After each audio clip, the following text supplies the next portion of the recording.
All right, time to talk hills.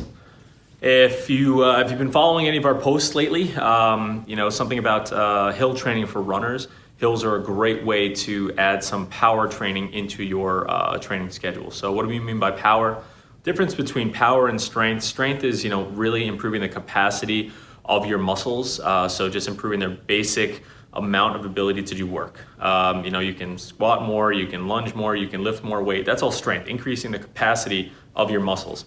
Power is basically improving your muscles' ability to do work in a short period of time. So adding a time component or a speed component to that muscle, to that strength production or the muscle contraction. So when we're talking about running, if you want to be able to run faster, power is definitely something that you need to train, especially for the connective tissue, the tendons, things like that. So something we've seen is people who try and do some speed work, their Achilles flares up on them, or their hip flexors flare up on them, or their knees flare up on them, just because they're trying to do more work in a shorter period. The same amount of work in a shorter period of time. So it's a lot more intense on the muscles. So hill training for runners is a great way to improve your overall power capacity in the muscles. So it's a great way to round out the rest of your training. And most of us are really going to benefit from it one day a week. And the blog post that I've written about, or one of the posts in the Hudson Valley Injury and Performance group on Facebook has a couple posts there because somebody posed a question. So these are the parameters that we're going to follow. So hopefully this will help clean it up for you a little bit, answer some of your questions. So hill training, again, I recommend one day a week. And you're going to get away with maybe anywhere from like 5 to 10 repetitions. If you're new to hills and you haven't really trained them before, you're going to stay on the shorter end, maybe anywhere from 1 to 3 reps the first time or second time you do it, and then building up to maybe 3 to 5 reps the subsequent times. And then over the period of a few weeks and months, you'll build yourself up to be able to handle more and more. Really getting up to that 10 rep mark, maybe even around 12. Because it is an intensity factor on your body. So we want to make sure that your body has the ability to sustain the intensity of that workout. So let's talk about the incline itself. Anywhere from 8 to 10% grade, 6 to 10%. 6 to 8% is usually good enough for the majority of us. And we really talk about that 10% grade when we're talking about sprinters. So there's a direct relationship between, or an indirect relationship between, how hard and intense you want to do it, and the length and the incline of the hill itself. So the steeper the incline, the shorter the duration of the actual repetition and hill sprint or hill repeat, whatever you want to call them. So we usually like to tell people 6 to 8% incline and around 10 to 20 seconds. 15 to 20 seconds usually ends up being about the average. Just because we're talking about energy systems and capacity and power. So you really don't need to do it for prolonged periods of time. Your risk of injury goes up with the length of the interval, so the duration, and the incline of the hill itself that you're running. So you're gonna wanna have a nice long duration rest in between each of them. So about up to 2 minutes rest in between each hill repeat. And this is really something that's tough to get runners to buy into, is the fact that you guys can rest in the middle of a running workout. It's okay to let your heart rate come down. In fact, when it comes to power workouts and hill repeats, it's mandatory. You wanna maximize your efficiency and control during these sprints. So let the heart rate come all the way down, and you're not looking to get a really crazy cardiovascular workout out of this.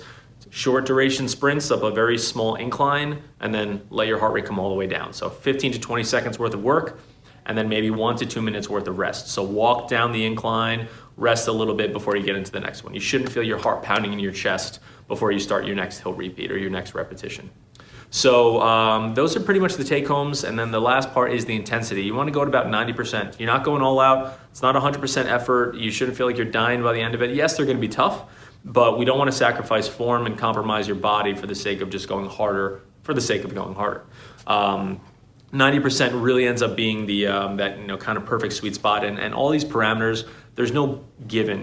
This changes and fluctuates all throughout the running spectrum as far as runners and abilities, and there's really no set rules for this. These are more guidelines because they are very fluid. They can change per person, per training year, per training volume, things like that. So, but these are usually the agreed upon variables.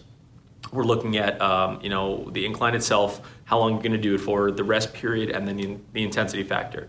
And then lastly is how many times per week. So like I said, 90% effort is usually perfect. Let the heart rate come down after you run the incline. And other little tricks and tips Find something with stable footing. We're talking about force production, so you want to hit the ground hard as you're going up the hill. So you want to have stable footing. You don't want to have rocky terrain, uneven terrain. You don't even want to have a lot of loose gravel. So you really want to make sure that your foot is going to have a solid grip on that ground so it doesn't slide out from underneath you. Safety and efficiency. Ideally, if you can have a short little flat section before the hill so you can get up to speed. So your clock does not start until you hit that hill. So rather than spending maybe 5 seconds or so of that 20-second repeat, that's 25% of the workout, rather than spending that on getting up to speed, have a little area that you ramp up to speed, maybe about 10 feet, 3 meters for those of us that like to talk about meters, and then get into the hill. So the hill repeat starts and the clock starts when your feet hit that hill in the incline. So a little bit of accelerating room, so to speak, and then get up to it, walk back down, and then let your body rest and recover. For those of us that are new to hills, again, I recommend your intensity factor maybe stays a little lower, maybe the 50 to 75 mark, just to get your tendon and your body used to it, or tendons, I should say, and your body used to it. And then, like I said, over the course of a few weeks and months, you can gradually ramp up your intensity as well to really peak out at that 90% effort. But the risk to reward ratio can be in your benefit here with hills if your body is trained for it. You don't just want to go out and start ripping hill repeats for the sake of doing them more and more because it will thrash your body. So understand the benefits of it as a power workout, not a cardiovascular workout, so to speak. And so one day a week is perfect. And then maybe another day a week you want to do some striders or some strides on flat ground to really get that force and power production on level ground. For endurance runners, I have a hilly course. I like to say a little bit of a less of an incline, maybe 4 to 5%, 4 to 6% for 1 to 2 minute repeats are good, or just gradual rolling hills throughout your training runs will be good too. But those are going to be a lot less effortful, so you're not going to go at 90% for those. So it really depends on what your goal is for these hill repeats. I know it's a lot of information, so I won't keep you much longer here, but make sure your body has some good capacity and some good resilience for this. If you have a history of calf issues, recalcitrant issues, or even dealing with something, right now, maybe it's not the time to put your body through some hill repeats. Get your tendons strong, get your body strong, get your muscle capacity strong. We harp on strength training for runners all the time. So get your body right, get it strong, and then round it out with this, these type of workouts. But hills are great, so get to them. Again, too long didn't read or too long didn't listen. Fast forward to the end. 6 to 8% incline, 10% for sprinters, 15 to 20 seconds worth of work, 90% intensity, and 1 day a week. And you want to modify all that if it's new to you. So be safe out there, guys. Enjoy the hill repeats. And if you have any questions, you know where to find us.